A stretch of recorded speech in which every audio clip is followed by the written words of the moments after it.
श्रीमद् भगवद गीता अध्याय 2 श्लोक 13 देहिनोऽस्मिन्यथ देहे कौमारे यौवन जरा तथा देहांत प्राप्तिर्षि रसत्र न मुह्यंति।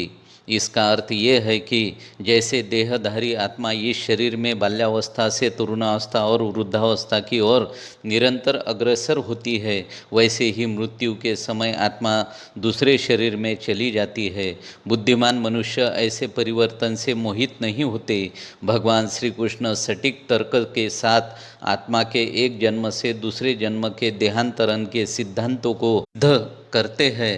वे यह समझा रहे हैं कि किसी भी मनुष्य के जीवन में उसका शरीर बाल्यावस्था से युवावस्था, प्रौढ़ता और बाद में वृद्धावस्था में परावर्तित होता रहता है।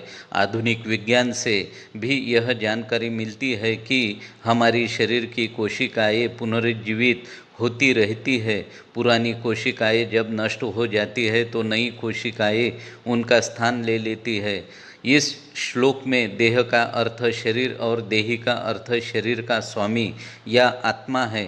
श्री कृष्ण अर्जुन का ध्यान इस तथ्य की ओर आकर्षित करते हुए अवगत कराते हैं कि शरीर में केवल एक ही जीवन तक क्रमिक परिवर्तन होता रहता है, जबकि आत्मा कई शरीरों में प्रवेश करती रहती है। समान रूप से मृत्यु के समय यह दूसरे शरीर में प्रवेश करती है।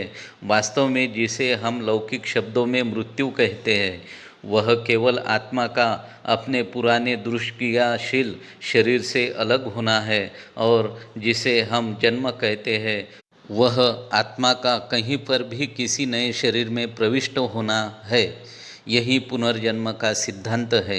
आधुनिक युग में अधिकतर दर्शन भी पुनर्जन्म की धारणा को स्वीकार करते हैं। श्री कृष्ण पहले ही स्पष्ट कर चुके हैं कि बुद्धिमान पुरुष कभी शोक नहीं करता, किंतु वास्तविकता यह है कि हम सुख और दुख का अनुभव करते हैं। इसके क्या कारण है, अगले श्लोक में भगवान इस संकल्पना को स्पष्ट करते हैं।